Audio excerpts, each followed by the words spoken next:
Bloomberg Daybreak Europe, weekday mornings at 6 a.m. on London DAB digital radio and on demand via the Bloomberg Business app and BloombergRadio.com. Now, the Chancellor Rishi Sunak delivers his autumn budget at lunchtime today. The British economy has recovered more than budget officials anticipated when they last released forecasts in March.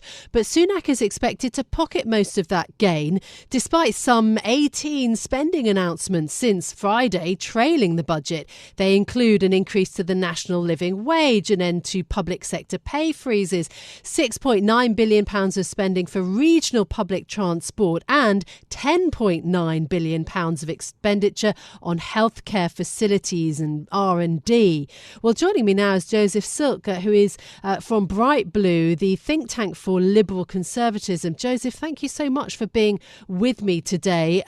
Perfectly placed, I guess, to give us the mindset of current Tories. What do you expect from the Chancellor in terms of announcements? I've mentioned some of the pre-announcements. What do you think he'll say? Good morning, Caroline. Well, of course, the Speaker is slightly furious because of the extent of the trailing of various announcements that you mentioned to the media. Of course, that big one on the national living wage seems very important as we head into a winter in which a lot of people are very concerned about the cost of living.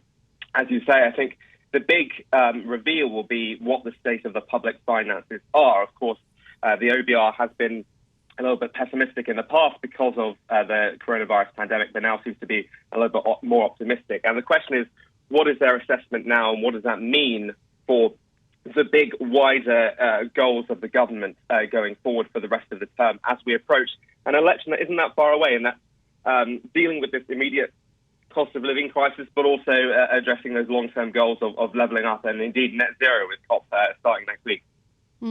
What kind of Conservative government is this? That the tax burden is on the way to the highest sort of sustained level since 1955.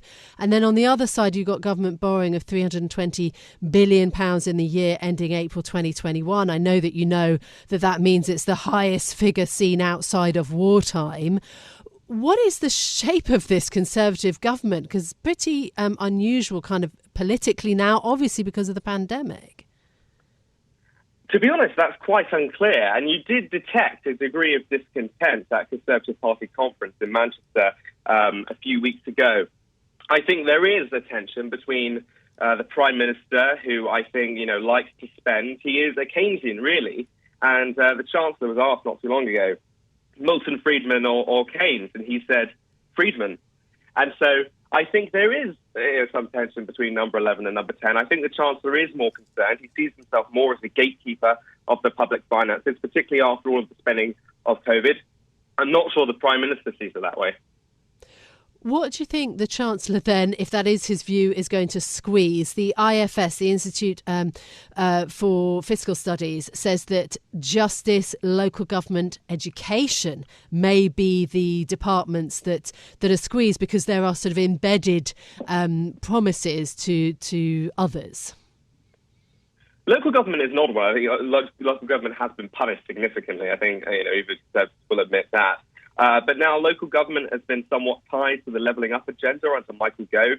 And really, if we're going to start seeing that delivery on the levelling up agenda, we need to start investing more in those local areas with those local authorities. In terms of something you didn't quite mention, I think education really is the big gap. I mean, we've seen so much lost learning. All of kids have basically lost 18 months of learning. And the effect of that on the attainment gap could be really catastrophic.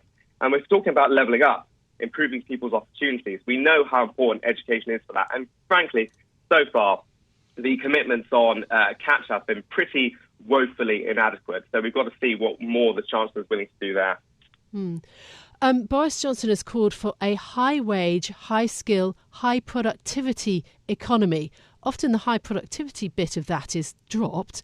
What do you see as the economic plan from this government? And I mean, how do you get a high-wage, high-skill economy without fueling inflation?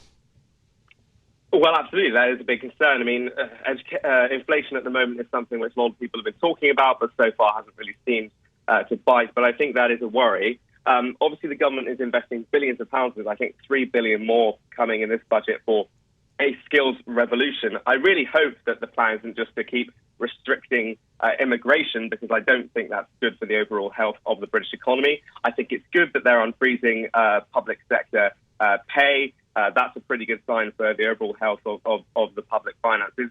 And also, I think, it is important for business to play their role in that, and that's why we're seeing an increase in the national living wage. But so far, I have to admit, I don't entirely see a coherent plan for that. OK. How much will the budget help with Britain's net zero goal, trying to reach that goal by 2050? You mentioned COP26.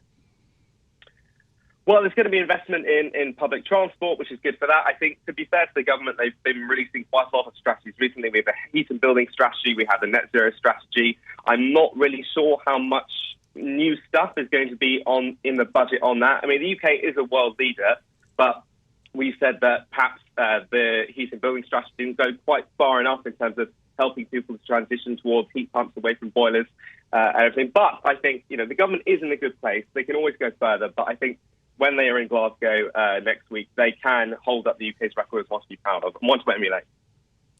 It's interesting to me that you mention immigration, that actually restricting immigration as much as the UK is right now is damaging to the economy. That is not something that the Parliamentary Conservative Party, it would seem, is prepared to admit or concede that point on.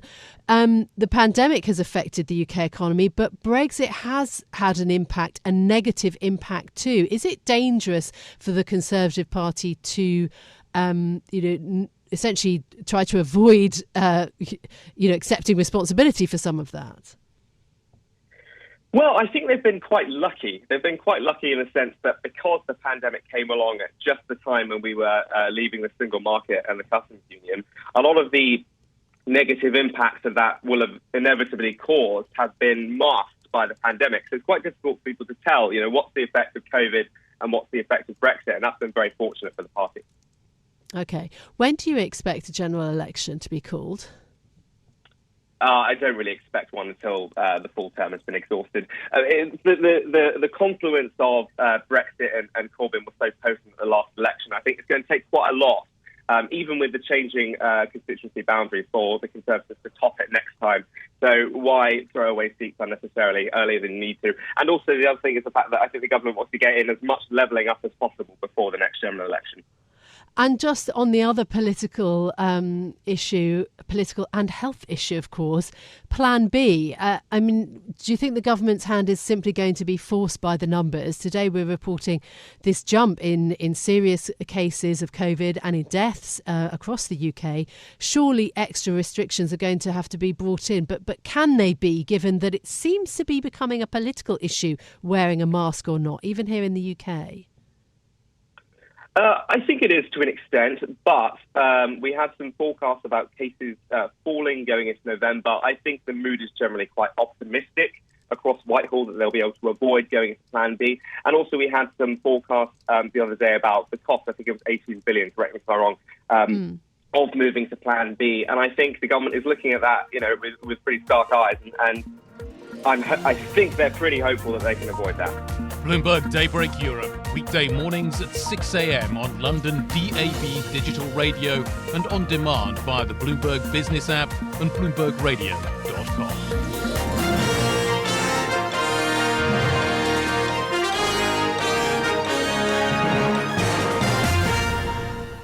Climate change is at the center of everything.